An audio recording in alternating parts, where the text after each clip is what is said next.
அவரை நமக்கு உதவி அளித்து நாம் பெற்றுக்கொண்ட தூய ஆவி உண்மை உள்ளவர்களாக நிலைத்திருக்க அருள்வார். எந்தெந்த எல்லாமல் இருப்பார் வாழ்வில் போற்றும் தூய்மை தொடக்கமான தண்ணீர் வழியாக மக்கள் புனிதமடைந்து நிலை வாழ்வின் கொடையை பெற வேண்டும் என்று திருவிழமானி இத்தண்ணீரை புனிதப்படுத்தியவர்கள பாண்டியவரை உண்மை தாழ்மையை கொண்டாடுவோம். வாழ்வழிக்கும் உமது அருளின் ஊற்றினை என்னை புதுப்பித்தர்கள். இத்தண்ணீரினால் எங்கள் உள்ளத்தை உடலை தீமை அனைத்துவதற்கு காப்பீராக. இவ்வாறு நாங்கள் தூய இதயத்துடன் உம்மை அணுகிவரும் உமது மீட்பை பெற்றுக்கொள்ளவும் தகுதிகிறோமாக. எங்கள் ஆண்டவராய் கிறிஸ்து வழியாக உம்மை நோக்கி மன்றாடுகிறோம். எல்லாம் வல்ல இறைவா, கண்ணீர் வளம் பெற அதை ஒப்பிட வேண்டும் என்று இறைவாக்கினர் எலிசா வழியாக கற்பித்தேன். உமது படைப்பு பொருளாகிய இந்த ஒப்பை மனிதர்களுடன் புனிதப்படுத்தீர்கள்.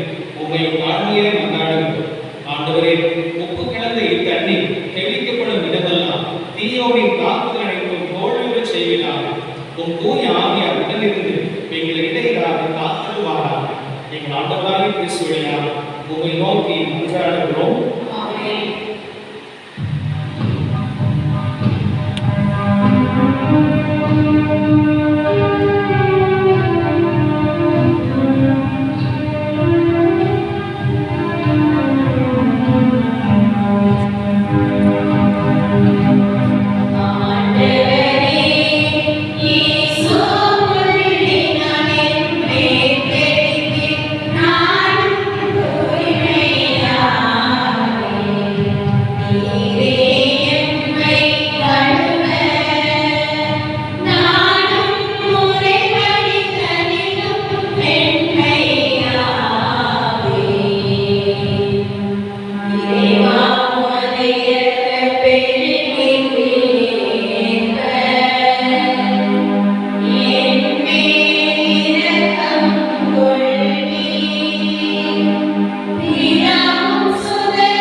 இந்த நற்கருணை கொண்டாட்டத்தின் வழியாக அவர் தம்முடைய ஆட்சி விருந்தில் பங்கு கொள்ள நம்மை தகுதி பெறச் செய்வாராக.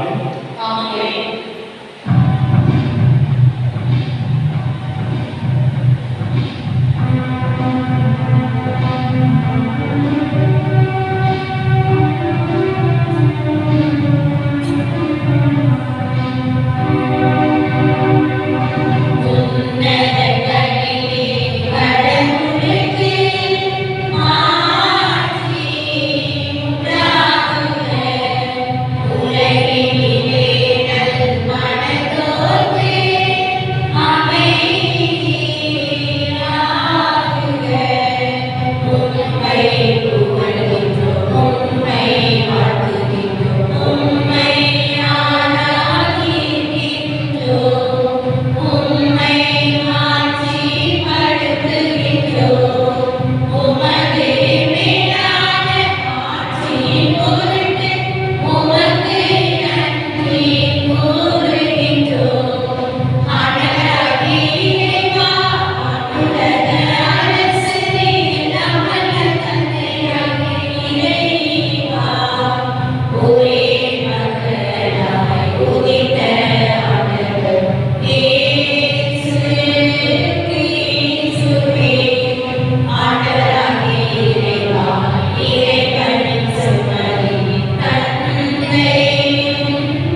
பிள்ளைகளாக தேர்ந்தெடுக்கப்பட்ட நாங்கள் ஒளி மக்களாக இருக்க விரும்பினீரே. அதனால் நாங்கள் தவறு எனும் இருளில் சிக்கிக் கொள்ளாமல் உண்மையின் பேரொழியில் எங்கும் சிறந்து விளங்க அருள் புரிவீராக. எங்கள் ஆண்டவராகிய கிறிஸ்துவினால் உம்மை மன்றாடுகின்றோம்.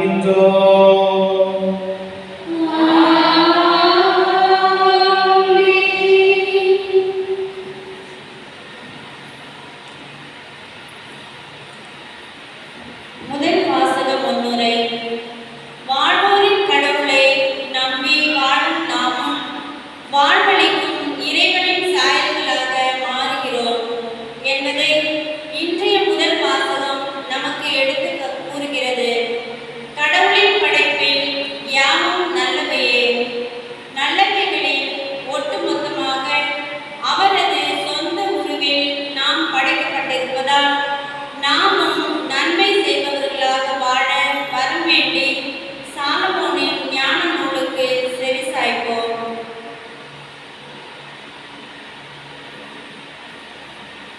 முதல் வாசகம். அழகையின் பொறாமையால் சாவு உலகில் நுழைந்தது. சாலமோனின் ஞான நூலிலிருந்து வாசகம். அதிகாரம் 1, இறைவசனங்கள் 13-15 மற்றும் அதிகாரம் 2, இறைவசனங்கள் 23-24 முடிய. சாவை கடவுள் உண்டாக்கவில்லை. வாழ்வோரின் அழிவில் அவர் மகிழ்வதில்லை. இருக்க வேண்டும் என்பதற்காகவே அவர் அனைத்தையும் படைத்தார். உலகின் உயிர்கள் யாவும் நலம் பயப்பவை. அழிவை தரும் நஞ்சு எதுவும் அவற்றில் இல்லை. கீழுலகின் ஆட்சி மண்ணுலகில் இல்லை. நீதிக்கு இறப்பு என்பது இல்லை. கடவுள் மனிதர்களை அழியாமைக்கென்று படைத்தார். தம் சொந்த இயல்பின் சாயலில் அவர்களை உருவாக்கினார். ஆனால் அழகையின் பொறாமையால் சாவு உலகில் நுழைந்தது. அதை சார்ந்து நிற்போர் இறப்புக்கு உள்ளாவர். ஆண்டவரின் அருள்வாக்கு. பக்கம் 27.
இரண்டாம் வாசகம் முன்னுரை.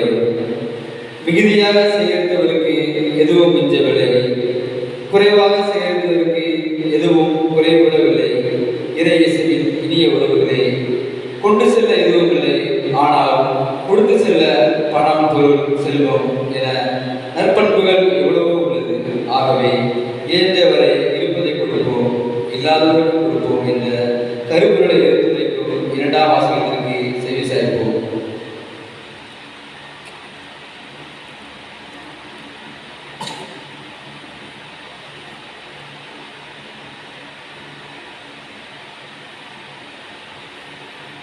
இப்பொழுது உங்களிடம் இருக்கிறது, அவருடைய குறையை நீக்குங்கள். திருத்துதர் பவுல் கொரிந்தியருக்கு எழுதிய 2ஆம் திருமுகத்திலிருந்து வாசகம். அதிகாரம் 8, இறை வார்த்தைகள் 7-9 மற்றும் 13-15 முடிய. சகோதர சகோதரிகளே, நம்பிக்கை, நாவன்மை, அறிவு, பேரார்வம் ஆகிய அனைத்தையும் மிகுதியாய் கொண்டிருக்கிறீர்கள். எங்கள் மேல் நீங்கள் கொண்டுள்ள அன்பும் பெருகொண்டு வருகிறது. அதுபோல் இந்த அறப்பணியிலும் நீங்கள் முழுமையாய் ஈடுபட வேண்டும். நம் ஆண்டவர் இயேசு கிறிஸ்துவின் அருட்பெயரை அறிந்திருக்கிறீர்களே. அவர் செல்வராய் இருந்தும் உங்களுக்காக ஏழையானார். அவருடைய ஏழ்மையினால் நீங்கள் செல்வராகும்படி இவ்வாறு செய்தார். மற்றவர்களின் சுமையை தணிப்பதற்காக நீங்கள் துன்புற வேண்டும் என்று நான் சொல்லவில்லை. மாறாக எல்லோரும் சமநிலையில் இருக்க வேண்டும் என்றே சொல்கிறோம். இப்பொழுது உங்களிடம் மிகுதியாக இருக்கிறது, அவருடைய குறையை நீக்குங்கள். அவ்வாறே அவரிடம் மிகுதியாக இருக்கும்போது உங்கள் குறையை நீக்குவார்கள். இவ்வாறு உங்களிடையே சமநிலை ஏற்படும். மிகுதியாக சேகரிப்பதற்கு எதுவும் மிஞ்சவில்லை, குறைவாக சேகரிப்பதற்கும் எதுவும் குறைபடவில்லை என்று மறைநூல் எழுதியுள்ளது அன்றோ? இது ஆண்டவர் வழங்கும் அருள்வாக்கு. நன்றி.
அதிகாரம் 5 வார்த்தைகள் 21 தொடங்கி 43 முடிய.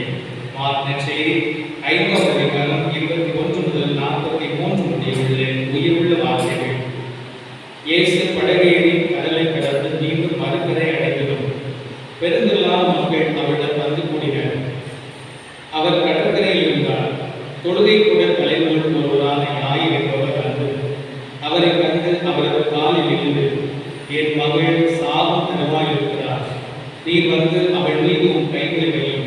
அப்போது அவர் நலம் பெற்று பிழைத்துக் கொள்வார் என்று அவரை வருந்தி வேண்டினார்.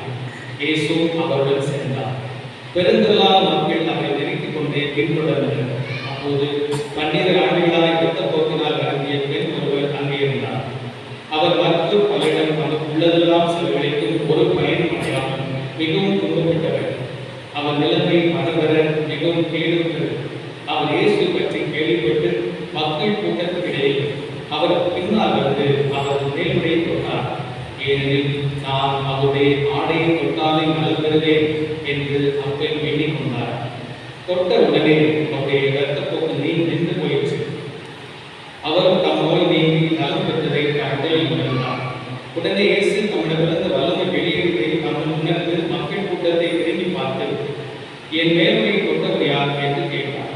அதற்கு அவருடைய சீடர்கள் அவரிடம், இம்மக்கள் கூட்டம் உங்களை சூழ்ந்து நிற்பதைக் கண்டும் என்னை தொட்டவர் யார் என்கிறீரே என்றார்கள். ஆனால் அவர் தாம் மேலுடைய தொட்டவரை காணும்படி சுற்றிலும் திரும்பி பார்த்து கொண்டிருந்தார். அப்போது அவன் தமக்கு நேர்ந்ததை அறிந்தவரால் அஞ்சி நடிந்து கொண்டு அவன் முன் வந்து விழுந்து நிகழ்ந்து அனைத்தையும் அவரிடம் சொன்னார்.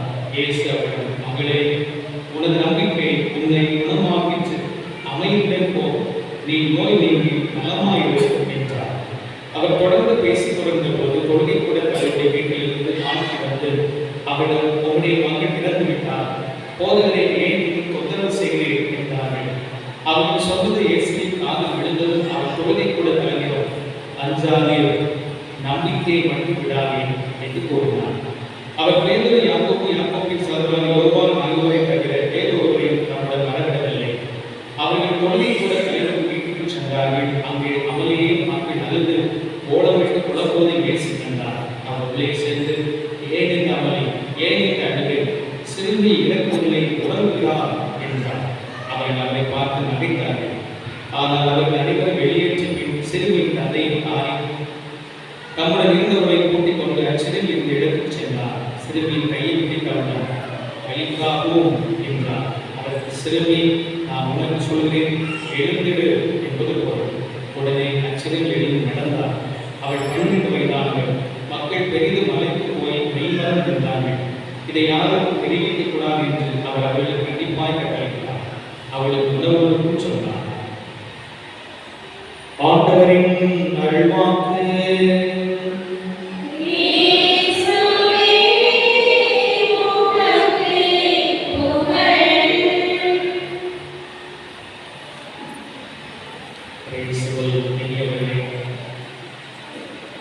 ஆண்டவர் இயேசு கிறிஸ்து வல்ல செயல் ஆற்றுகிற புதுமை நிகழ்கிற பகுதிகளை நாம் வாசித்து வருகிறோம்.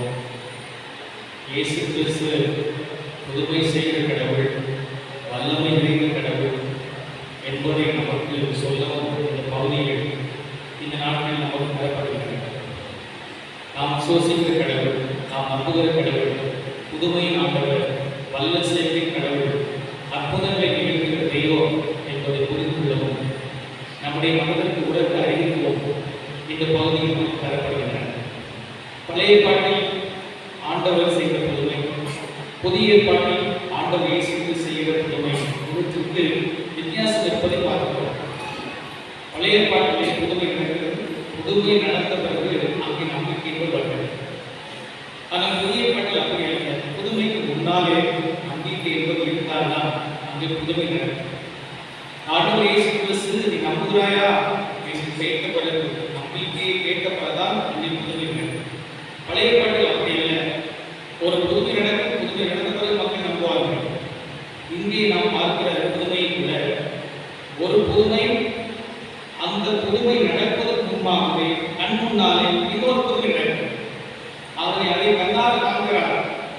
அந்த தொழிலை கூட தலைவர் கண்ணால் அந்த புதுமையை காண்கிறார். கண்ணால் கண்டு அவர் நம்புகிறார். அதன் பிறகு அவருக்கான புதுமை. அது புதிய பாட்டை ஆண்டவரே செய்து நம்பிக்கை, அதன் பிறகு புதுமை நடப்பதை நாம் பார்க்கிறோம். இந்த புதுமையை ஆண்டவர் இயேசு கிறிஸ்து செய்த இந்த புதுமையை இறையலாளர்கள் இயேசு கிறிஸ்து பல டெக்னிக் காட்டுகிறார். மக்களுக்கு எளிதாக புரியும் விதமாக அவர் ஓவிய வாயிலாக, கதைகள் வாயிலாக பல டெக்னிக் ரொம்ப வெகு திறமையாக ஆண்டவர் இயேசு கிறிஸ்து நச்சரிக்கைகள் மக்களை வழிநடத்துகிறார். இந்த இடத்திலே அமெரிக்க இறையலாளர்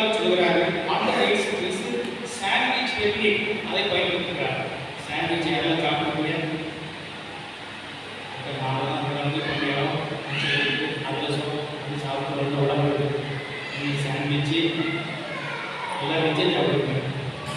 தெரியும். சாண்ட்விச் பாருங்க, 2 பிரெட் இடையில ஒரு சுவையான இனிப்பு தின்பண்டம் இருக்கு. 2 பிரெட் அதுக்கு இடையில சுவையான இனிப்பு தின்பண்டம் இருக்கு. நீ பாருங்க, சாதாரண பிஸ்கெட் கவர் பண்ணீங்க, க்ரீம் பிஸ்கெட்னா அப்புறம் 2 பிஸ்கெட் இடையில க்ரீம். அதே மாதிரி சாண்ட்விச் டெக்னிக்கை ஆண்டவர் இயேசு பயன்படுத்துகிறார். ஒரு ஸ்டோரி வித்தின் ஸ்டோரி. ஏற்கனவே ஒரு புதுமை நடந்துருக்கு, அதுக்குள்ள ஒரு புதுமை. அப்ப அந்த புதுமையை சுவாரஸ்யமா மாற்றுகிறார். நீங்க சீரியல் பார்க்கும் போது இப்படி கட்டி ஒன்று தொடரும். இதே மாதிரி சுவாரஸ்யமாக ஆண்டவர் இயேசு சொல்கிறார்.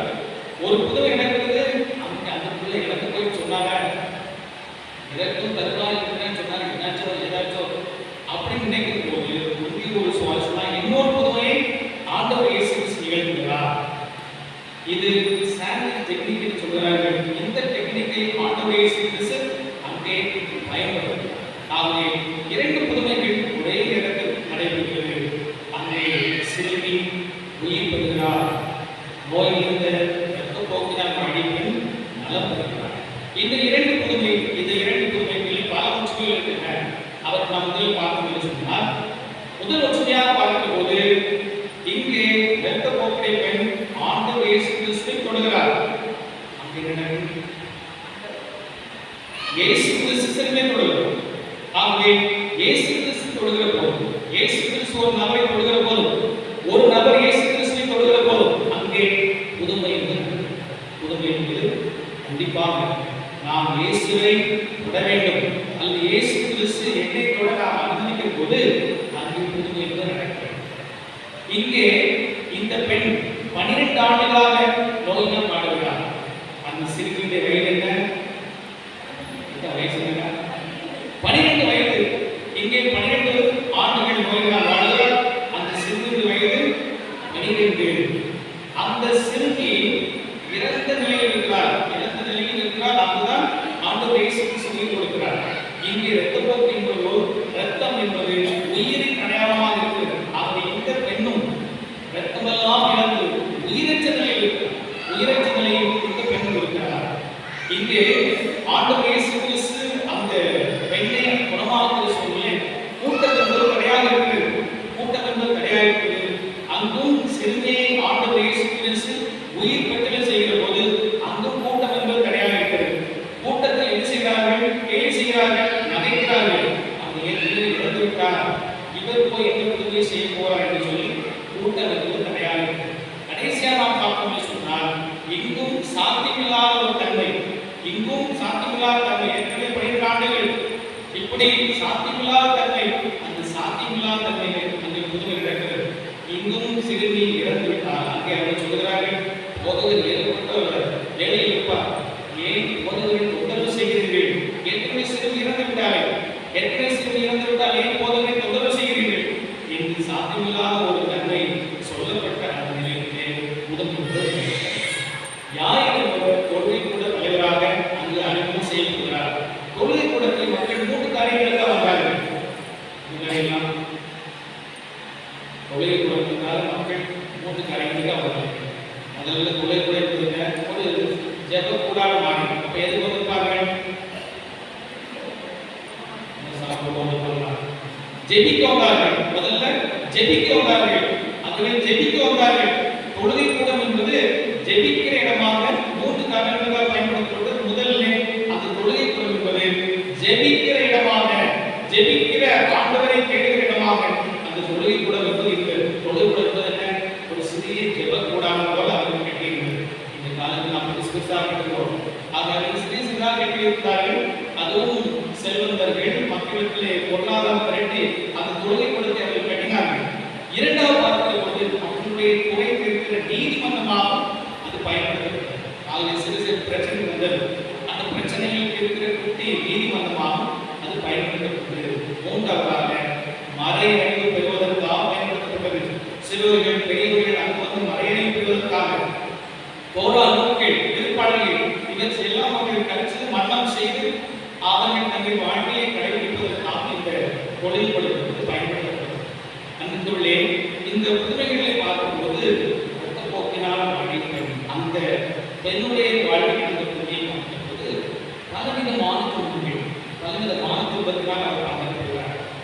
பார்க்கும்போது உடல் சார்ந்த துன்பம்.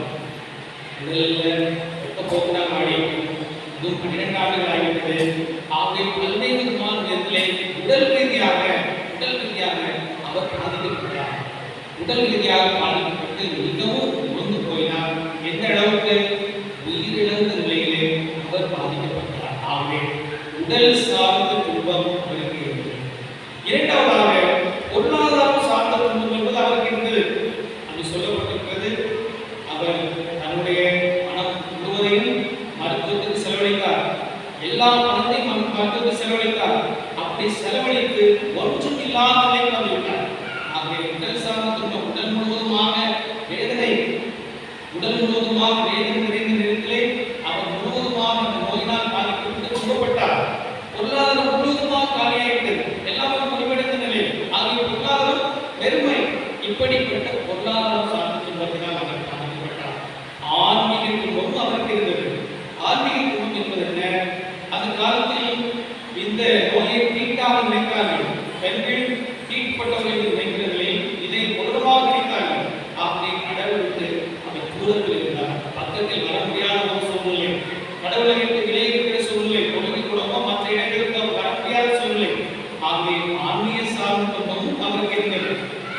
கடைசியாக நாம் பார்க்கணும்னு சொன்னார் உடல் துன்பம். முதலில் சொன்னேன். மன ரீதியாகவும் உளவியல் ரீதியாகவும் அவர் பாதிக்கப்பட்டார். மூன்று இருந்ததுன்னு சொன்னால் கண்டிப்பாக உள ரீதியாகவும் மன ரீதியாகவும் கண்டிப்பாக பிரச்சனை. இந்த ஒட்டுமொத்த துன்பம், இவ்வளவு துன்பங்கள் இருக்கிறது. இவ்வளவு துன்பமும் இயேசு என்ற மனிதரால், இயேசு என்ற கடவுளால், இயேசு என்ற தெய்வத்தால் முழுமையான நிறைவு. இவ்வளவு துன்பங்கள் நாம் புலம்புகிறோம். எனக்கு இவ்வளவு துன்பங்கள், எக்கச்சக்கமான துன்பங்கள், இவ்வளவு வேதனைகள், இவ்வளவு துயர்கள் என்று நாம் புலம்புகிறோமே. இது அனைத்தையுமே கடவுள் விரும்பினார். சொல்கிறார், நான் விரும்புகிறேன் நோய் நீங்கி நலமாயிரு. நான் சொல்கிறேன், மகளே மகனே, நோய் நீங்கி நலமாயிரு. உன் வாழ்விலே வெறுமை நீங்கி நலமாயிரு. உன் வாழ்விலே ஒளிவந்து நலமாயிரு என்று ஆண்டவர் சொன்னார் என்று சொன்னால், இவை அனைத்துமே முழுமையான நிறைவு கொள்கிறது. இவை அனைத்துமே முழுமையாக முடிவடைகிறது. எல்லாமே முடிகிறது.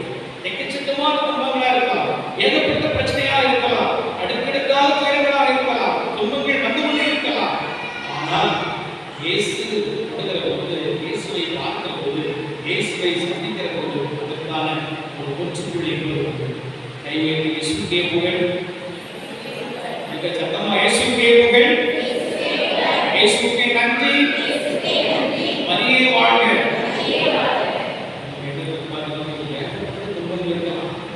வாழ்க்கையிலே தொடர்ச்சியாக துன்பங்கள் இருக்கலாம். அது உடல் சார்ந்து இருக்கலாம், பொருளாதாரம் சார்ந்து இருக்கலாம், மனதிற்காக பாதிக்கப்பட்டிருக்கலாம். இப்படி அவ்வளவு துன்பங்களால் பாதிக்கப்பட்டு மிகவும் கொடிய நிலையில், மிகவும் வாடிய நிலையில் கொண்டு போயிருக்கிற சூழ்நிலையில் ஆண்டவர் ஏற்றுவராக இருக்கிறார். ஆண்டவர் தூக்கி விடுவராக இருக்கிறார்.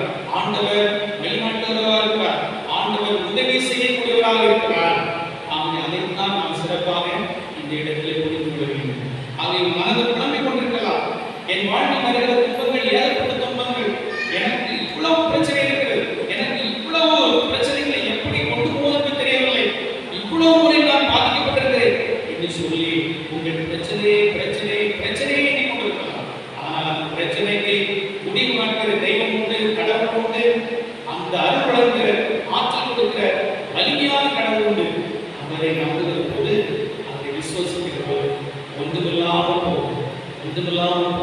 முழுவதுமான வாழ்க்கையிலே ஒன்றுமே நினைத்தவர் எல்லாவற்றையும் பெற்று அவர் சமுதாயத்திற்கு வருகிறார், மக்கள் நடுவில் வருகிறார்.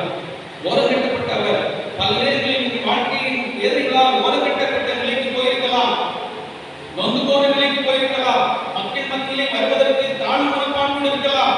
என் வாழ்வில் பிரச்சனை, என் வாழ்வில் இவ்வளவு சோதனை என்று சொல்லி நீங்கள் வராமல் இருக்கலாம். ஆனால் கடவுளை கைப்பிடித்து சொன்னார். அவர் நடுவுக்கு கொண்டு வருகிறார், மக்கள் மத்தியில் கொண்டு வருகிறார். அங்கே பல மக்கள் காணொலியாக உங்களை உயர்த்துகிறார். இயேசுக்கே புகழ், இயேசுக்கே நன்றி, மரியே வாழ்க. அன்புள்ளே, இரண்டாவதாக இந்த பெண்ணுடைய வாழ்க்கையை பார்க்கும்போது ஆண்டவர் இயேசு கிறிஸ்து எல்லாமே தெரியும். அவர் எப்படி அவர் ஆணையை தொடுகிறார், ஆணையை தொட்ட சூழ்நிலை அவருடைய நோய் குணமாகிறது. குணமாகிற நேரத்தில் யார் என் ஆணையை தொட்டதே இல்லை. அங்கு பாருங்க, ஒரு கட்டத்தில் பார்க்கிறோம், பார்வைக்கு பக்கமே இருக்கிறார், பெருங்கூட்டத்தில் இருக்கிறார். அந்த பெருங்கூட்டத்தில் நம்மை அழகாக கண்டுபிடிக்கிறார். பார்வைக்கு பக்கமே அவருக்கு எல்லாமே தெரியுமே, அவருக்கு எல்லாமே தெரியும். அந்த இடத்திலே அவர் அந்த பெண்ணை கொண்டு வருகிறார், அந்த கூட்டத்திலிருந்து அழைக்கிறார்.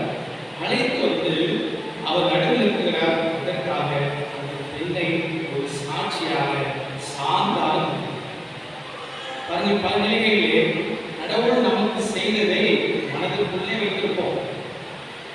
எவ்வளோ பெரிய காரியம் செய்யப்பார், அவ்வளோ முறையில் அவர் வைத்திருப்பார். ஆனால் அமுக்கமா இருக்கும். எப்படி எல்லாமே நம்ம பெற்றுக்கொண்டது போல அமுக்கமா இருக்கும். கடவுள் செய்ததை அறிவிக்க வேண்டும், சாட்சி சொல்லணும், சான்று பகிர வேண்டும். ஆகவே அந்த மக்கள் கூட்டம் தெரியும்படியாக அவர் அந்த பெண்ணை அந்த மக்கள் சபையிலே கொண்டு வருகிறார். திருப்பாடல் 130 சொல்கிறது, பெருங்கூட்டத்திலே உம்மை பற்றி நான் அறிவிப்பேன். பெருங்கூட்டம், அந்த சபை, இந்த சபையிலே உம்மை பற்றி அறிவிப்பேன். ஆகவே கடவுள் செய்த நல்ல காரியங்களுக்கு சார்ந்து வரக்கூடியவர்களாக, அவரை பற்றி அறிவிக்கக்கூடியவர்களாக, அதன் வழியாகவும் கடவுளுடைய வல்லமையை மற்றவர்களுக்கு தெரியும்படியாக நாம் செய்ய வேண்டும், நாம் புகழ்படுத்த வேண்டும். ஆகவே அந்த பெண்ணை அவர் நடுவில் கொண்டு வருகிறார். ஏற்கனவே அவருக்கு தெரியும், இவர் தான் தொட்டார், இவர் தான் நமக்கு தெரியும். இவ்வளோ பெரிய கூட்டத்திலே பார்வைக்கு தப்பை கண்டுபிடித்த கடவுள் அவருக்கு தெரியும். ஆனால் இருந்தால் இந்த பெண்ணை கொண்டு வந்து அவரை சாட்சியாக சார்ந்தாக அமைத்துள்ளே நம்முடைய வாழ்வில் கடவுள் எவ்வளவோ நன்மையை செய்திருக்கிறார், எவ்வளவோ நன்மையை செய்திருக்கிறார்.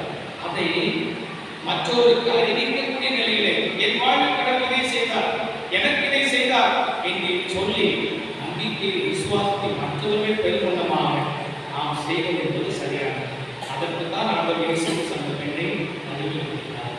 அவங்க எவ்வளவோ நன்மைகள் செய்திருக்கிறார், இனியும் செய்வார். அவர் கைவிடாத கடவுள், எப்போதும் இருக்கிற கடவுள், நமக்காக வாழ்கிற கடவுள், உயிர் உள்ள கடவுள், வாழ்வோமை கடவுள். தாங்க அப்படிப்பட்ட கடவுள் அவன் எப்போதும் நிறைவாக இருக்க உதவி செய்கிறார். அந்த நிறைவை நாம் பிறருக்கு அறிவிக்க வேண்டும். அதற்கு நமக்கு கடமாக தரப்பட்டது என்ன? அங்கீகள் தரப்பட்டிருந்தன. அங்கீகள் தரப்பட்டது அங்கீகளிலே நம்ம ஒரு கூட்டமாக இருக்கிறோம். அந்த கூட்டத்திலே கடவுளுடைய செயலை அறிவிப்பது என்பது முக்கியமானது. கடவுள் எனக்கு இந்த நன்மை செய்தார், இந்த ஆபத்தில் தூக்கிவிட்டார், இந்த வேதனையாக எனக்கு உதவி செய்தார், இந்த நேரத்திலே நன்மை செய்தார், எவ்வளவோ பிரச்சனை இருந்தது, ஆனால் இந்த கடவுள் தான் உதவி செய்தார் என்று சொல்லி அந்த அங்கீகளை அறிவிக்கிறது மிகப்பெரிய சார்பாக சாட்சியாக அமைகிறது.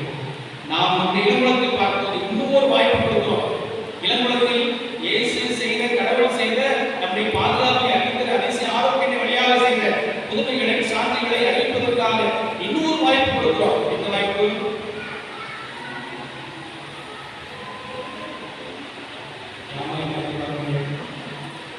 முதல் சனிக்கிழமை இங்கே வந்து புதுமையை அறிவிக்கிற அந்த வாய்ப்பை கொடுக்கிறோம். முதல் சனிக்கிழமை சாட்சி சொல்ல, சான்று சொல்ல, கடவுள் செய்த நல்ல காரியங்களை அறிவிக்க, கூட்டத்தில் அறிவிக்க, அன்பர் சபையில் அறிவிக்க, பெருங்கூட்டத்திலே இயேசு செய்த வல்லமை, பாதுகாப்பை அளித்தரும் அதிசய ஆரோக்கியத்தை வழியாக பெற்ற புதுமைகளை நாம் பிறருக்கு அறிவிக்க வாய்ப்பு கொடுக்கிறோம்.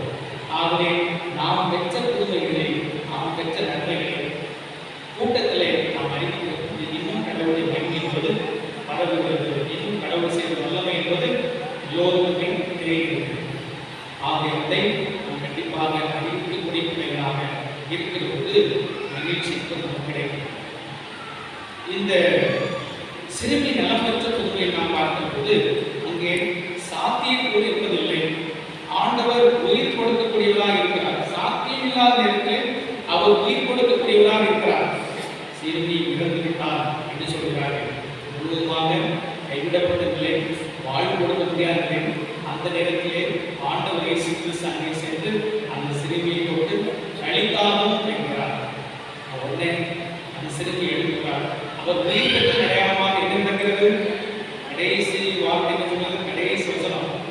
அவர் உயிர்ப்பதற்கு அடையாளமாக உயிர் பெற்று விட்டார். நம்ம இயேசு சொல்றார், வெரி குட் என்ன சொல்றார்? உணவு கொடுங்கள். ஏன்னா உயிர் வந்துவிட்டது, உணவு கொடுங்கள் என்று சொல்லி ஆண்டவர் இயேசு கிறிஸ்து உணவு கொடுக்க சொல்கிறார். அவர் உயிர் பெற்ற அடையாளமாக அங்கே அவர் உணவு உண்கிறார். ஆண்டவர் இயேசு கிறிஸ்து உயிர் கொடுக்கக்கூடியவராக இருக்கிறார் என்று நான் புரிந்து கொள்கிறேன். பல நிலைகளிலே ஒரு சாதாரண தாய் இந்த மண்ணுடைய தாய் அவர் கொடுக்கிற அன்பை மிக சிறப்பாக உயிர் கொடுக்கிறது. உண்மையில் நடந்த ஒரு நிகழ்வு, ஒரு தாய் 2 குழந்தைகள் பிறந்தார். பிறந்த நேரத்திலே தாய் நினைக்கிறார், ஒரு குழந்தை இருந்தது, எல்லோரும் குழந்தை ஒரு குழந்தை இருந்தது, பிறந்த குழந்தை இருந்தது, எல்லோருமே முடிந்து வாழ்க்கை முடிந்து இந்த ஒரு குழந்தை தான் எங்களுக்கு நினைக்கிறாங்க. அந்த தாயிடத்தில் சொல்கிறார்கள், நம்ம 2 குழந்தை பார்த்தோம், ஒரு குழந்தை இறந்துச்சு. அவர் குழந்தையை கலக்கம் வேணுமே, ஆனால் இருந்தால் அந்த குழந்தை கொண்டு வாங்க, இறந்த குழந்தை கொண்டு வாங்க அப்படின்னு அந்த குழந்தையை கேட்கிறார். இறந்த குழந்தையை கொண்டு கொடுக்கிறார்கள். அவர் தன் தோள் மீது சுமத்துகிறார். சுமத்தி அந்த தொடுதலை கொடுத்த நேரத்திலே அதிசயத்தை பாருங்கள், அந்த குழந்தை உயிர் பெற்றது. இது நடந்த நிகழ்வாக பல இடங்களில் பகிரப்பட்டு கொண்டிருக்கிறது. அப்படி பாருங்கள், ஒரு அன்போடு கொடுக்கிற அந்த கையில் கொடுக்கிறது, அந்த குழந்தைக்கு உயிர் கொடுக்கிறது, அந்த குழந்தையை எழுப்புமுறை செய்வது, அந்த குழந்தை இருந்த நிலையில் இருந்து ஒரு புதிய நிலைக்கு புத்தளித்து பெற்று வர அந்த தொடுதல் என்பது இருக்கிறது.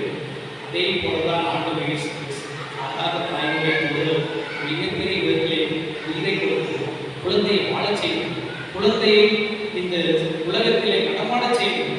இயேசுவின் தொடுதல் உயிர் கொடுக்கிறது, இயேசுவின் தொடுதல், இயேசுவின் பார்வை உயிர் கொடுக்கிறது. உயிர் என்பது என்ன? ஒரு இறந்து போன சடலம் அல்ல, மாறாக வாழ்வின் நிலையிலே பல இறந்தவர்களாக இருக்கிறார்.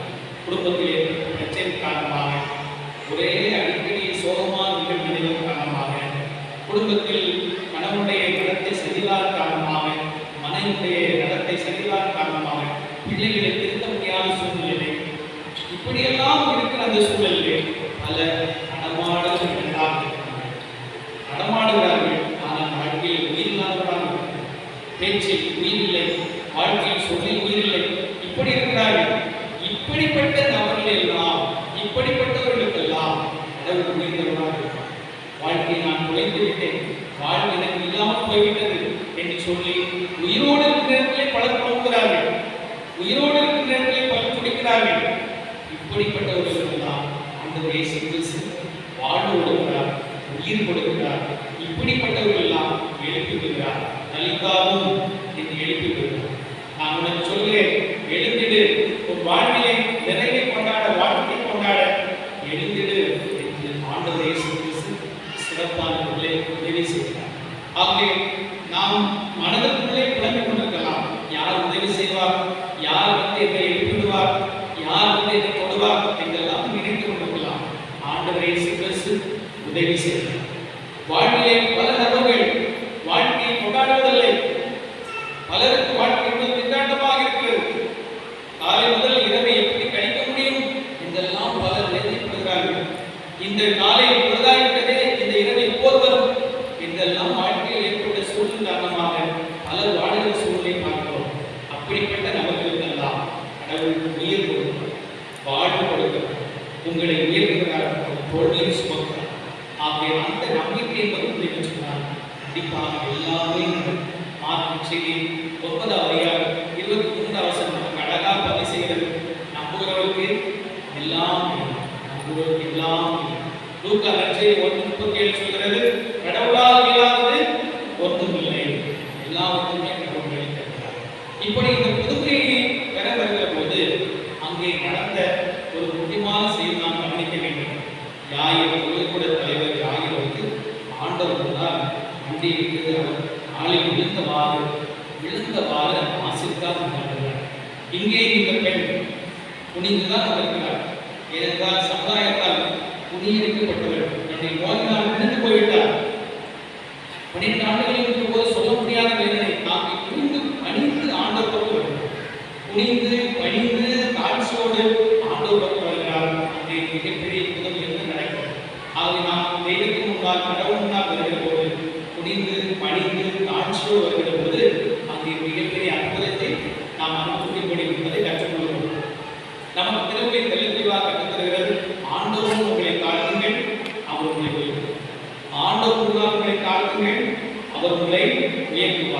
ஆகவே அந்த பாணியை இவர்கள் இருவருமாக பிடித்துக் கொள்கிறார்கள்.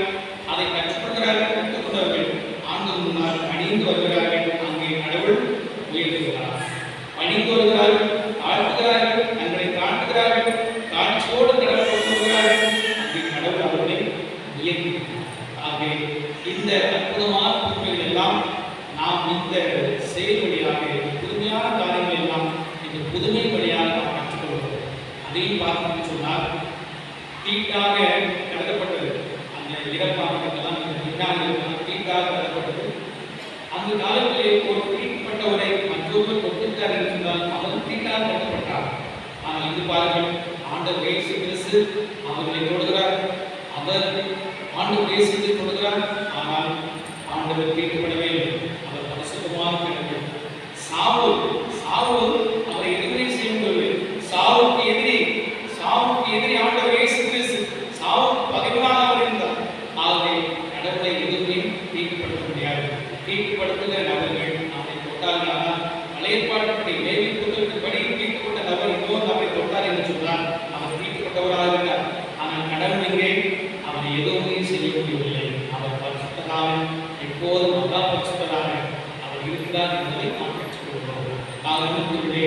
இந்த புதுமை காணுகிற வாழ்க்கை நெறி நாம் நம்முடைய வாழ்க்கையை கிடைக்கும் பொழுது சிறப்பாக நம் வாழ்வு முன்னேற்றம்.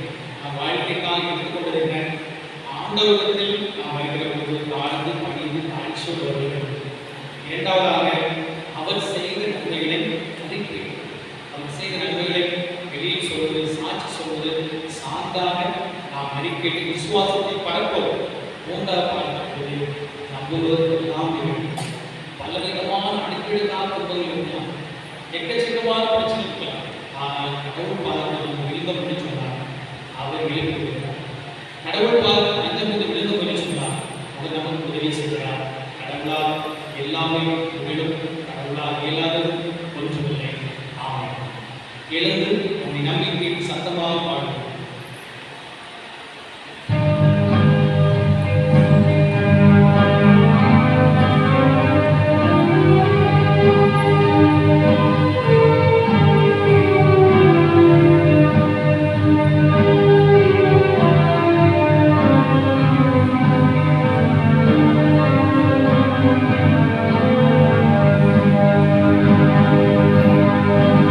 Amen.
செய்த நன்மைகள் பல, இன்னும் பல விதமான நன்மைகள் அவர் செய்ய போகிற நமக்கும் தேவையான வாழ்க்கை பல இருக்கின்றன. அவற்றையெல்லாம் அவர் பாதுகாப்பு பெற்றுக் கொள்வோம். அனைவரும் பாட வேண்டியது ஆண்டவரே ஆண்டவரே எங்கள் வேண்டுதல் அன்போடு தந்தருள்மே. ஆண்டவரே ஆண்டவரே எங்கள் வேண்டுதல் அன்போடு தந்தருளுமே. ஆண்டவரே ஆண்டவரே எங்கள் வேண்டுதல் அன்போடு தந்தருளுமே. வாழ்வளிக்கும் ஊற்றே இறைவா, வாழ்வு தரும் இறைவார்த்தையால் எங்களுக்கு ஊட்டமளிக்கும் திரு அவையை நடத்தி செல்லும் திருத்தந்தை, ஆயர்கள், அருட்தந்தையர்கள், அருட்சகோதரிகளுக்கு நல்ல ஆன்ம சரீர பலன் வேண்டியும் இறைமக்களின் ஆன்மீக எழுச்சிக்காக எடுக்கக்கூடிய முயற்சிகள் யாவும் நல்ல நிலத்தில் விழுந்த விதைகளுக்கு நிகராக 100 மடங்கு மிகுந்த பலன் தர வேண்டும் என்று இறைவா உம்மை கொண்டாடுகிறோம். ஆண்டவரே ஆண்டவரே எங்கள் வேண்டுதல் அன்போடு தந்தருளுமே. நல்வாழ்வு வழங்கும் நல்ல இறைவா, நாட்டை ஆளும் தலைவர்களுக்காக கொண்டாடுகிறோம். தங்கள் நாட்டு மக்களை நீதியோடும் நேர்மையோடும் ஆட்சி செலுத்தவும், உலக நாடுகளுக்கிடையே அமைதியான சூழ்நிலை ஏற்படவும், குறிப்பாக இஸ்ரேலின் பாலத்தினம் போர் நீக்கவும் இறைவா உம்மை கொண்டாடுகிறோம். ஆண்டவரே ஆண்டவரே எங்கள் வேண்டுதல் அன்போடு தந்தருளுமே. நலமளிக்கும் நல்ல இறைவா, 12 ஆண்டுகளாய் துன்புற்ற பெண்ணுக்கு நலமளித்தது போல எங்கள் குடும்பங்களில், மருத்துவமனைகளிலும், முதியோர் இல்லங்களிலும் நோயுற்ற ஒவ்வொருவருக்கும் விடுதலையும் நல்வாழ்வும் தந்திட இறைவா உம்மை கொண்டாடுகிறோம். ஆண்டவரே ஆண்டவரே எங்கள் வேண்டுதல் அன்போடு தந்தருளுமே. என்றும் உள்ள எல்லாம் உள்ள இறைவா, எம் இளையோர்கள் அனைவரும் படிப்பிலும் ஒழுக்கத்திலும் மனித மாண்பிலும் உன்னத இடத்தை பெற்றிடவும், அவர் தம் பெற்றோர்கள் முன்மாதிரியாக வாழ்த்திடவும், ஆவியாரின் அன்பும் அருளும் நிறைவாய் பெற்றிட இறைவா உம்மை மன்றாடுகிறோம்.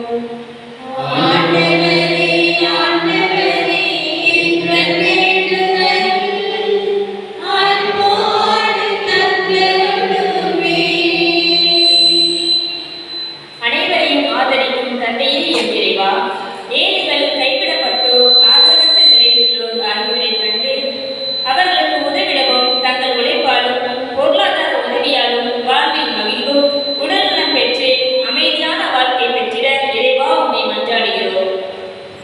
ஆண்டவரே ஆண்டவரே எங்கள் வேண்டுதல் அன்போடு தந்தருளுமே.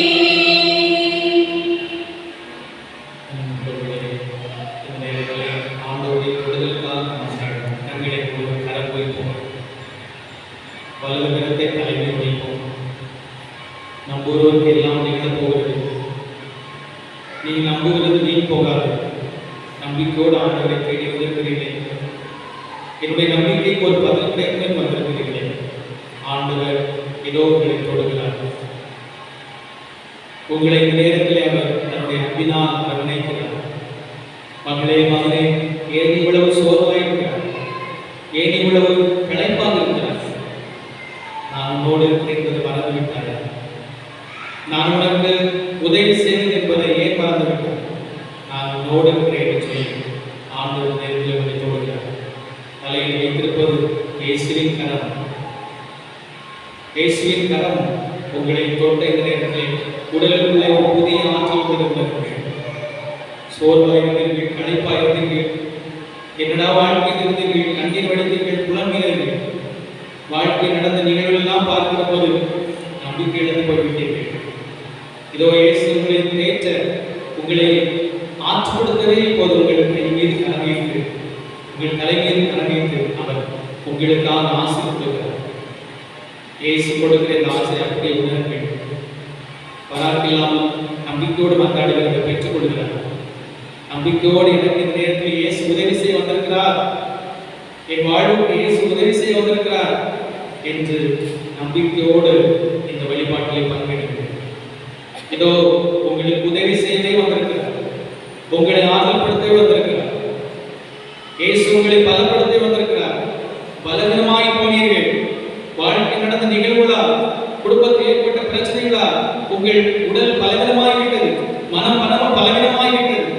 பலவீனமாக இருக்கிறவர்களை பலப்படுத்தவே வலுப்படுத்தவே இயேசு கரம் வைத்திருக்கிறார்.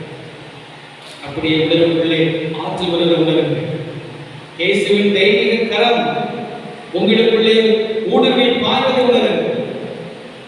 இயேசு தொடுகிற இடம் ஆச்சரியம், அற்புதம், புதுமை, வல்லசெய. உங்கள் உடல் உள்ள நோய்கள் எல்லாம் காணாமல் போவது, மனதில் உள்ள பிரச்சனைகள் எல்லாம் காணாமல் போவதை உணருங்கள்.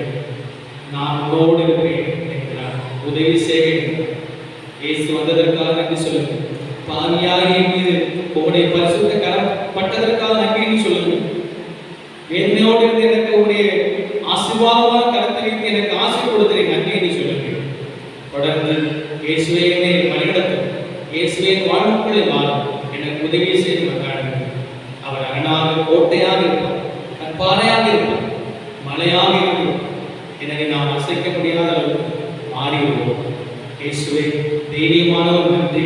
எங்கள் வாழ்வின் பயணத்தில் தொடர்ந்து வருகிறார்கள், எங்கள் பாதையில் முன்னாக நீரே நின்று பயணிக்கிறார்கள், பாதைகளை காட்டுகிறார்கள், தெளிவுகளை தருகிறார்கள், திசைகளை செய்கிறார்கள். எங்கள் ஆண்டவராகிய இயேசு கிறிஸ்து வழியாக உம்மை நோக்கி கொண்டாடுகிறோம். ஆமென். பக்கம் 47.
மிக்க சகோதர சகோதரிகளே, என்னுடைய உங்களுடைய திருப்பை எல்லாம் தந்தையார் இறைவன் கேட்டதாக மன்றாடுங்கள். ஆண்டவர் தம் திருப்பெயரின் புகழ்ச்சிக்காகவும் மாட்சிக்காகவும் நமது நன்மைக்காகவும் புனித திரு அவை அனைத்து நலனுக்காகவும் உமது கையில் நின்று பணியை ஏற்றுக்கொள்வாராக. ஆற்றல் நிறைந்த ஆண்டவரே, நீரே அருள் கூர்ந்து ஏற்பாடு செய்யும் உம் அனை நிகழ்வுகள் எங்களுக்கு நற்பயனை தர வேண்டுமென்றோம். அதனால் எங்கள் பணியின் புனித காணிக்கைகள் உமக்கு ஏற்றவையாக இருப்பதாக எங்கள் ஆண்டவராகிய கிறிஸ்து வழியாக உம்மையே மன்றாடுகின்றோம்.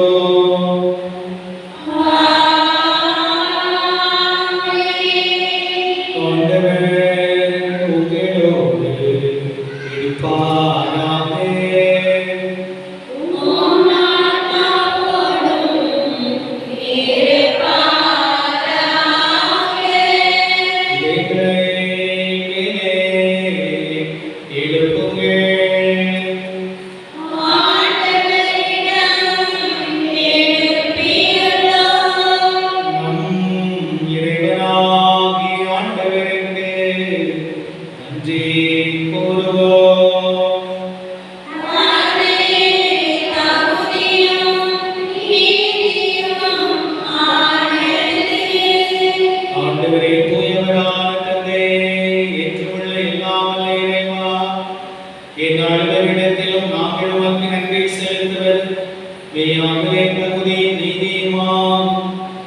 எங்கள் கடமை மீட்புக்குரிய செயலுமாகும்.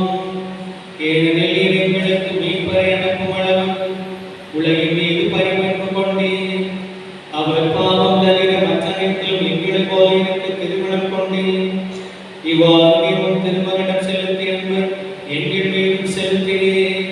நாங்கள் கீழ்ப்படியாமையால் பாவம் செய்து இழந்த உம்முடைய அருட்கொடைகளை அவருடைய கீழ்ப்படிதலால் மீட்டு எங்களுக்கு அருளினே. ஆகவே ஆண்டவரே, வானதூதர் புனிதர் அனைவரோடு நாங்கள் சேர்ந்து உமது பெருமையை பறைசாற்றி அக்களிப்புடன் ஆடுவதாவது.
அவருடைய ஆவியை பொழிந்து காணிக்கைகளை தூய்மைப்படுத்த வேண்டுகிறோம்.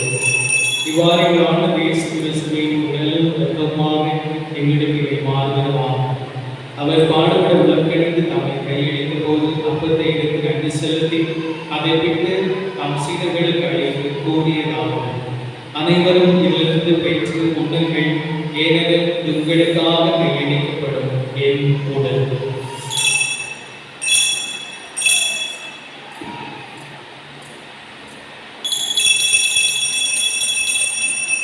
அவனமே இரவிருந்த கிண்ணத்தை எடுத்து மீண்டும் நன்றி கூறி தம் சீடர்களுக்கு அளித்து அவர் கூறியதாகும்.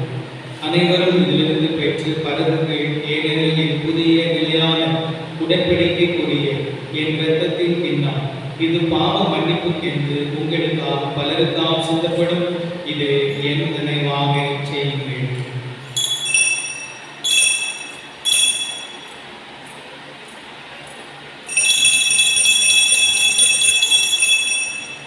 நம்பிக்கையின் மறைபொருள்.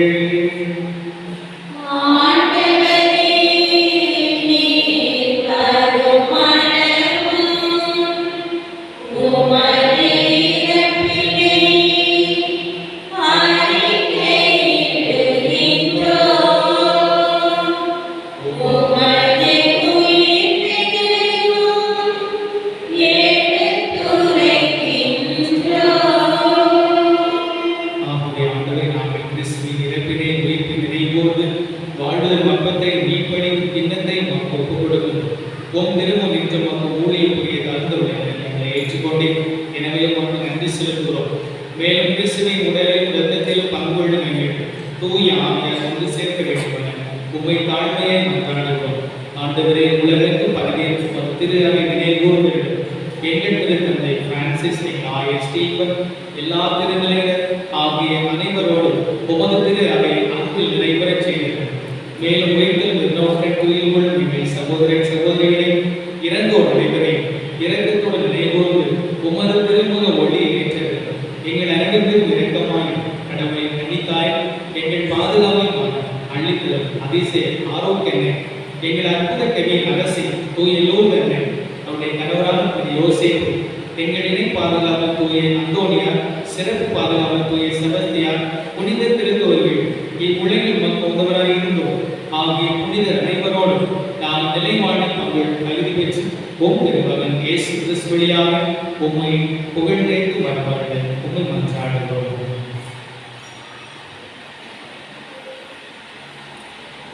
இவர் வழியாக இவரோடு எல்லாம்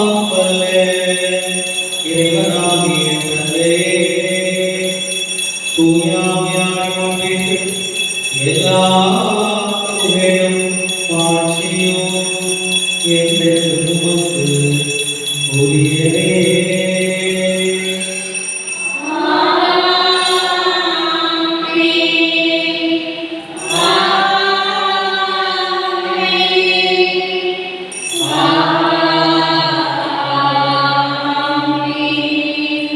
மீட்பரின் கட்டளையால் கற்பிக்கப்பட்டு இறைப்படிமுறையால் பயிற்சி பெற்ற நாம் மகிழ்ந்து பாடுவோம்.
எங்கள் வாழ்நாளில் அமைதியை கனிவுடன் அருளும்மை மன்றாடுகின்றோம்.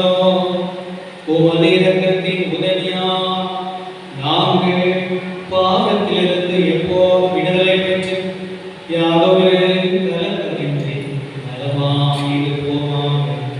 நாங்கள் எதிர்நோக்கியிருக்கும் பேரின்பத்திற்காக எம் மீட்பராகிய இயேசு கிறிஸ்து வருகைக்காகவும் காத்திருக்கின்றோம்.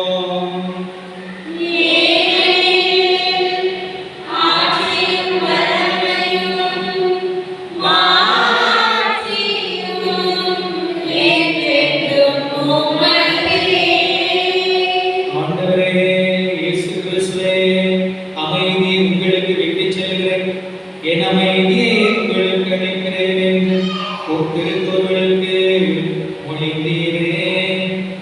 எங்கள் பாவங்களை பாராமல் உமது திரு அவை நம்பிக்கையை கண்ணோக்கி உமது திருவிழத்திற்கு ஏற்ப அதற்கு அமைதி ஒற்றுமையும் அளித்தருளும். எந்தெகு வாழ்ந்து ஆட்சி செய்கிறவர் நீரே.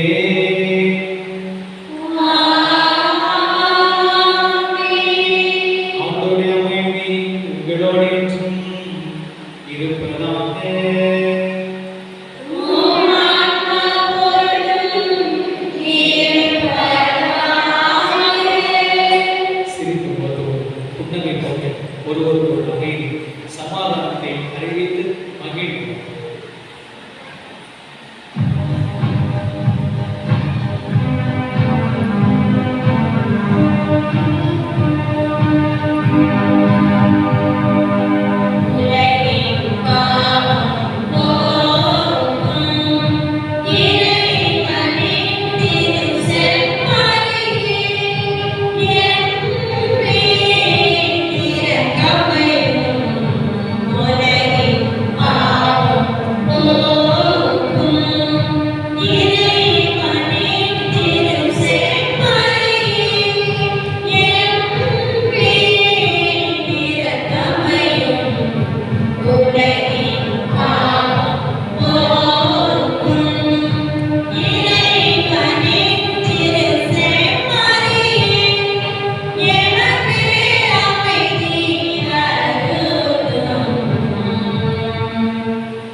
இவரே உடைய பாவங்களை போக்கும். இன்றைக்கு சோரோடு இருக்கிற கழிப்போடு இருக்கிற நம்மை பார்க்கணும். கலிக்காவும் என்கிறார்.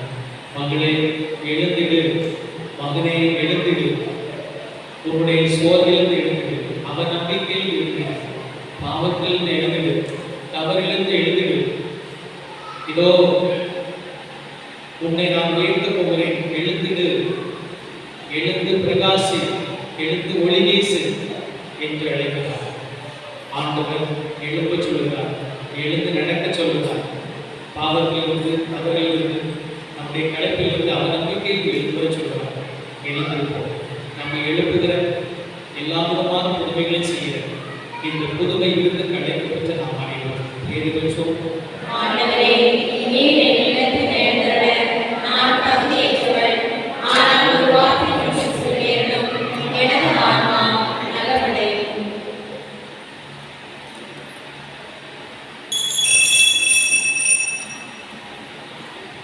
பக்கம் 49.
தவறு எங்களில் யாராவது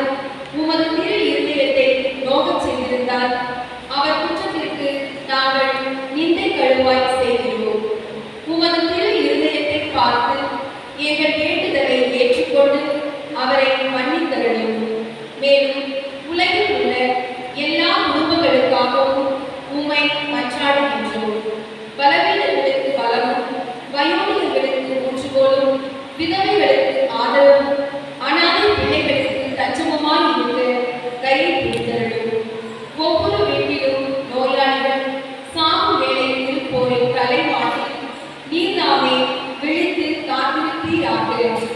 இயேசுவின் இரக்கமுள்ள திரு இருதயமே, சிறு பிள்ளைகளை நீ எவ்வளவோ அன்போடு அழைத்தீரே. எங்கள் பங்கில் உள்ள பிள்ளைகள் அனைவரையும் உமக்கு ஒப்புக் கொடுக்கின்றோம். அவர்களை ஆசீர்வதியும். அவர்களுடைய இதயத்தில் பற்றுறுதியையும் இறை அச்சத்தையும் வளரச் செய்யும். வாழ்நாளில் அவர்களுக்கு அடைக்கலமாகவும் இறுதி வேளையில் ஆறுதலாகவும் இருக்கும்படி உம்மை மன்றாடுகின்றோம். திவ்ய இயேசுவே, முறை முறையாய் உமது திரு அன்பிலே வாழ்ந்து இறந்து முடிவில்லா காலமும் எங்கள் குடும்பம் முழுவதும் உம்மோடு இளைப்பாற அருள்வீராக. ஆமென்.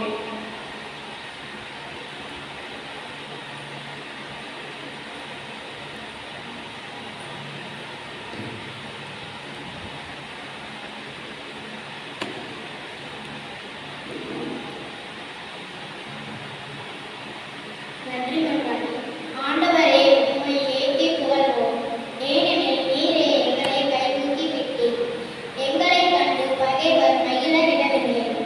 ஆண்டவரே, இந்த மாதம் முழுவதும் எத்தீங்கும் எங்களை அணுகாமல் பாதுகாத்து வந்த இறைவா உமக்கு நன்றி. நன்றிகள் பல கூறி நாம் பாடுவோம். நாளும் நம்மை காக்கும் இறையேசுவே. நன்றிகள் பல கூறி நாம் பாடுவோம். நாளும் நம்மை காக்கும் இறையேசுவே.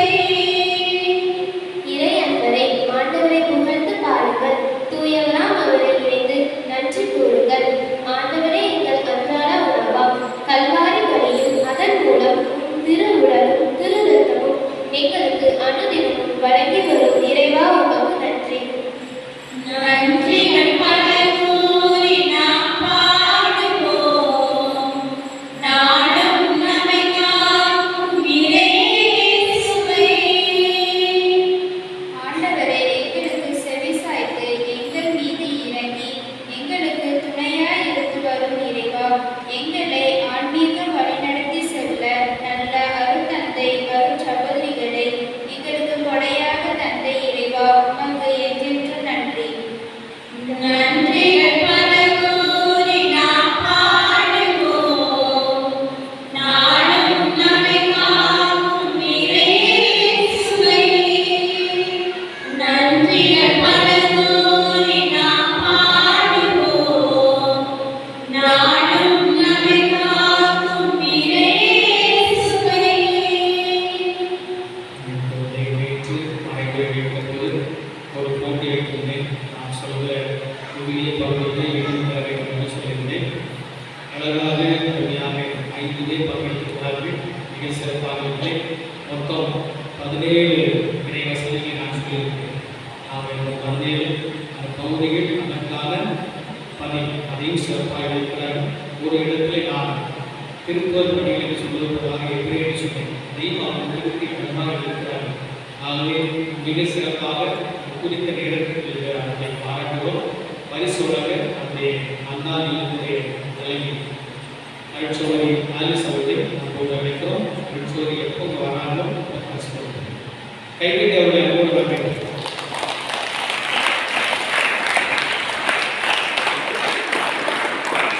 பரிசு தலைப்புகளில் செல்வராணி, செல்வ பிரகாசம், ஞான பிரகாசம், செவினா, சாந்தி அவர்கள் கைகட்டி நாம் அன்போடு வரவேற்று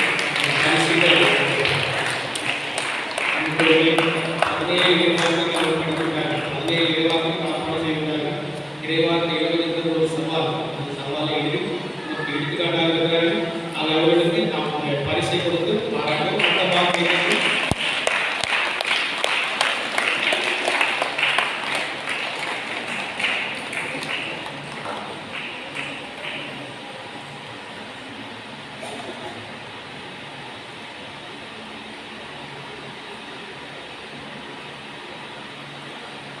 கைதட்டி பாராட்டுகிறேன்.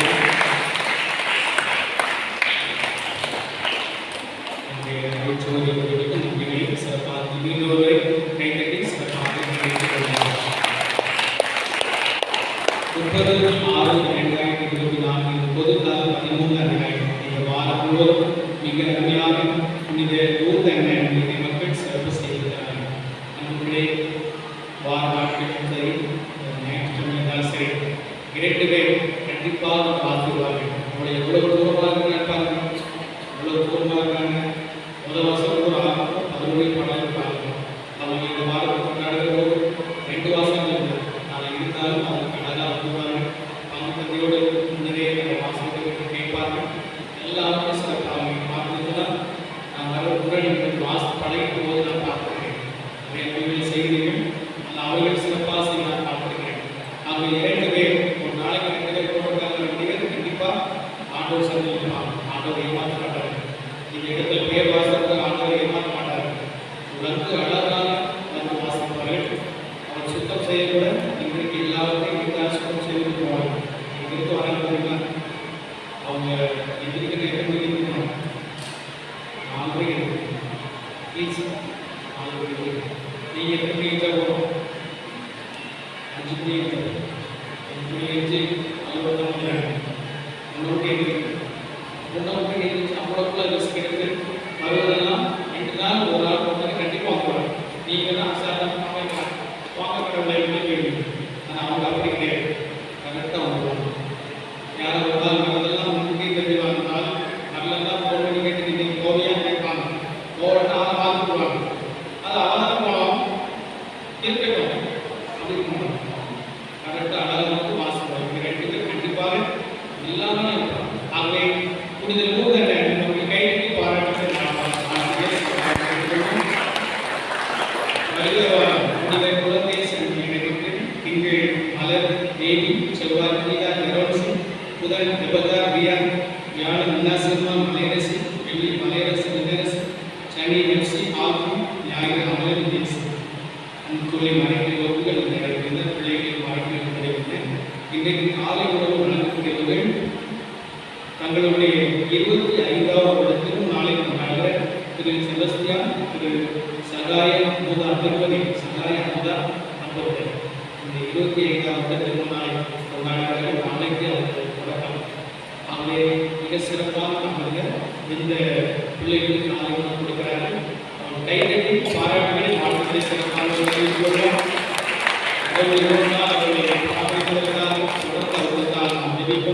மறை மாவட்டத்திலே 50வது வருடம் 25வது வருடம் திருக்கும் நாளை கொண்டாடுகளை சிறப்பிப்பார்கள். அதுக்கு அவங்க சேர்ந்து ஆண்டவர்கள் ஆசைப்படும் 1000 வாழ்த்துக்களும் நம்மளோடு கேட்டுக்கொள்கிறேன். முதல் சனிக்கிழமை வழிபாடுகள் வருகிற சனி நடைபெறுகின்றன. ஆரோக்கியமான அன்பிய இறைமக்கள் அதை சிறப்பு செய்வார்கள். அன்றைக்கு சாட்சி சொல்லக்கூடியவர்கள் வந்து அன்றைக்கு சாட்சி சொல்லக்கூடிய நம்மோடு கேட்டுக்கொள்கிறேன். ஒருவேளை உங்களுக்கு பேச வராதுன்னு சொன்னால் பேப்பரில் எழுதி வந்து வாசிப்போம் இல்லை, அப்போ தான் ரொம்ப ஷார்ட் ஆகும். இல்லைன்னா அதில் விடுவீங்க.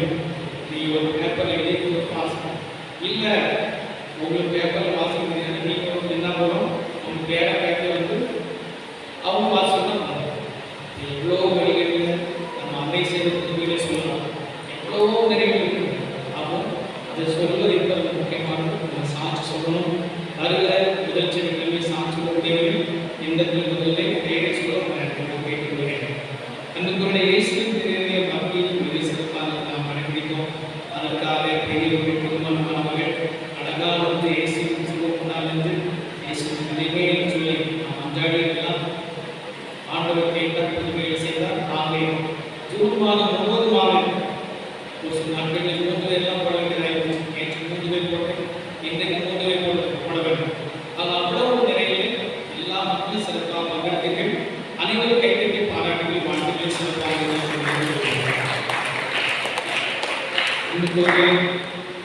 இந்த ஜூலை மாதம் 26ஆம் தேதி சோர்கின் அண்ணம்மாளுடைய விழாவை கொண்டாடும். சோர்கின் அண்ணம்மாள் இயேசுவியார் மாதாவும் தாக்கப்பட்டிருக்காங்க. மாதாவும் தாக்கப்பட்ட இயேசு தாக்கப்பட்டிருக்காங்க.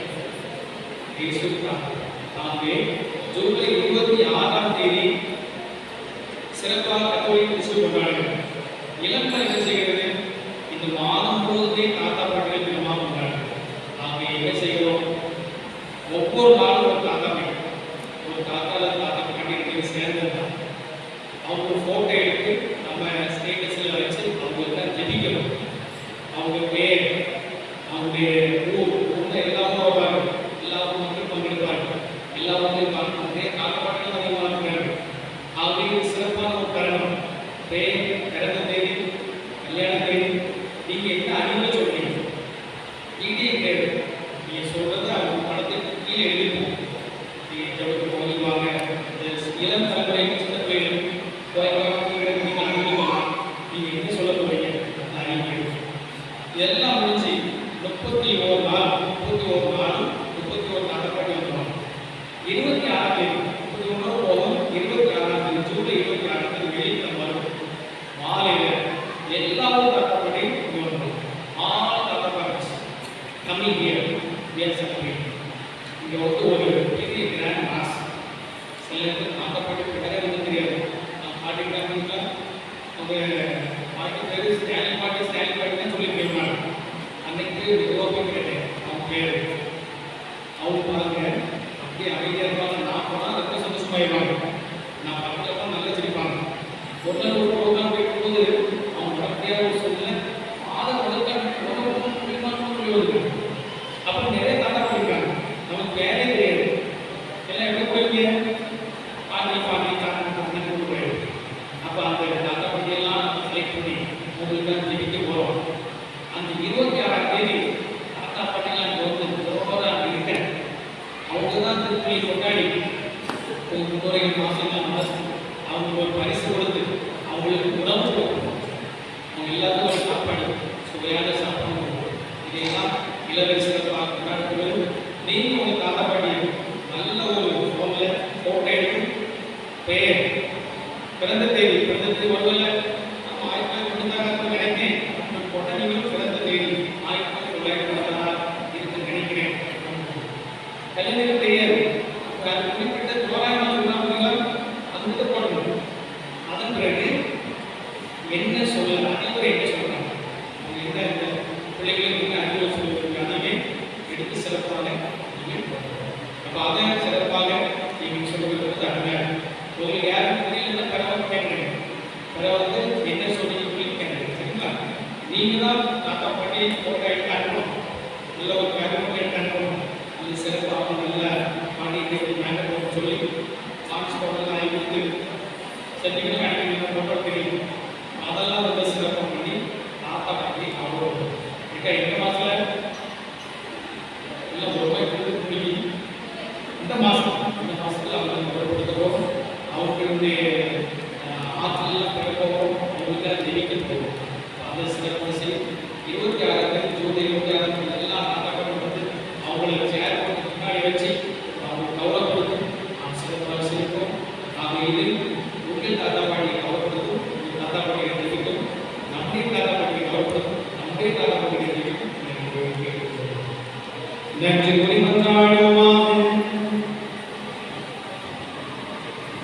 ஆண்டவரே, நாங்கள் ஒப்புக் கொடுத்து உணவாக கொண்ட இப்புனித பலிபொருள் எங்களுக்கு வாழ்வளிக்குமாய் வேண்டுகின்றோம்.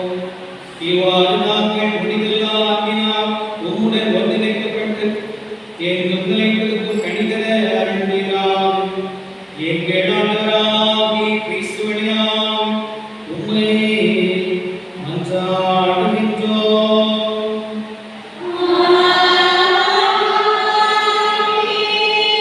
ஆண்டவர்களோடு இருப்பாராக.